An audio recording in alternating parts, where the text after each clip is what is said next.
Speaking of people banding together, let's get into this next Missouri story. A group of black Missouri football players announced Saturday that they would not play or participate in football activities until University President Tim Wolf resigned. The players, part of a group called Missouri's Legion of Black Collegians, were angered over Wolf's handling of recent events of racism on campus. And we just got word that the University President Wolf has resigned, saying he hopes this move will help people heal.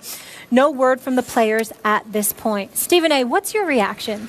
I don't want to use the word happy because it's a shame that it had to come to this.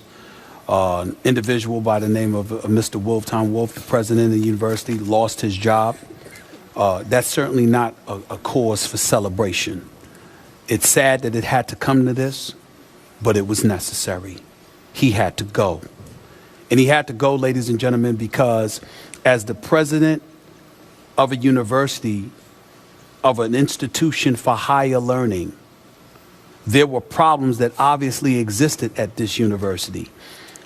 And you exercised a dereliction of duty because you weren't on top of these issues. And when it was brought to your attention, you appeared to be so lackadaisical about it in the minds of those who had brought it to your attention that an individual by the name of Jonathan Butler decided that he would protest by refusing to eat until you were dismissed or you exited your post. That a university football team with at least 32 African Americans decided, with the support of their coaches, to protest and join this group, Concerned Student 1950. They joined in and they said, we stand together. Now, you got to consider that because the Missouri football program brought in over $35 million to the university last year. For them to take this kind of stance, that's why the president ultimately had to resign today. Because had it not been something like that, chances are he would have attributed it to a systemic issue that we obviously are concerned about, pay attention to, and we need to address. Let's look at his statement from just last week. He issued a statement here, Skip, and he said, this is last week. According to Tom Wolf, president, racism does exist at our university, and it is unacceptable. It is a long-standing systemic problem which daily affects our families of students, faculty, and staff. I am sorry this is the case. I truly want all members of our university community to feel included, valued, and safe. It said nothing about what you're going to do about it. It said nothing about how this is a concern that is a priority in my mind. You essentially gave lip service, which validated why Jonathan Butler felt the need to go on a hunger strike. And in the end, the goal of getting this accomplished in terms of him being ousted as the president or him choosing to resign is important in this respect. At the end of the day, you can't legislate what's in people's heart.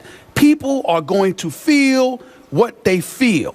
But at the end of the day, we can legislate to some degree how you act and how you perform, particularly when you are in a position of leadership as it pertains especially to young minds. And the fact that it came to this is not a cause for celebration. It's a cause of sadness because this is an institution of higher learning. And the fact that a university president has to resign, and we're talking about racism when it comes to students, to me, is a sad commentary. It's sad. I'm just going to leave it at that. Because if I go any further than that, I might go off. Love what you just said. Appreciate what you just said. And I want to point out once again, the power of athletes, college or pro, standing up, banding together, and bringing national attention to what for months actually had been a local issue around Columbia, Missouri. This had been going on for months. And it was mind-blowing to me how callous this president had been, how insensitive, how dismissive he had been at all that had been brought to him. Do you realize this is happening and this is happening? And he issued just last week another sort of callous, insensitive statement to me. Oh, that's, yeah, it's okay. We'll figure this one out. At least they have now instituted diversity training for this next January for new students. All new students have to undergo diversity training. This is a school of 35,000 students with 8% or so African American. Yes. Also, comprehensive racial awareness and inclusion curriculum will be added at Missouri. So this works. This can enlighten people. A lot of people just don't know enough. A lot of young white people come in and they just don't know. This can help educate, open minds, make aware. And it all started and ended because the football team took a stand. You can say, well, gee, is it really their... Yes, it is. It's okay to take a stand. Again, we can get on slippery slopes sometimes. You have to understand the issue.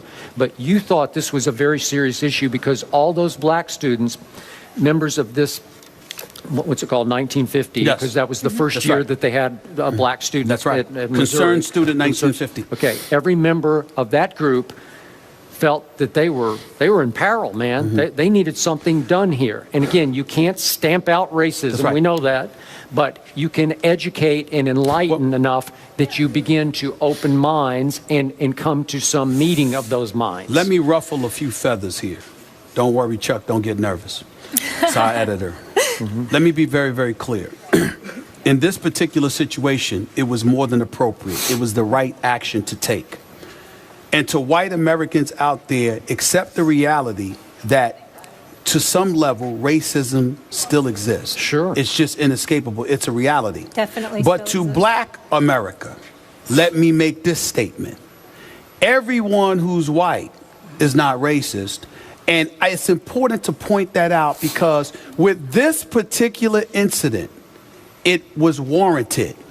But that doesn't mean we turn around and then the second somebody disagrees with us of a different hue, pigmentation, culture, etc., the second somebody might be oblivious or ignorant to what we are, what we believe, what we feel, etc., doesn't make them racist. Just like folks have an obligation to get whatever racist tendencies may be inside their bones, we have an obligation to appreciate that there are a lot of people in this God-fearing country that we live in who are not racist. And so don't be so quick to jump. That wasn't the case here.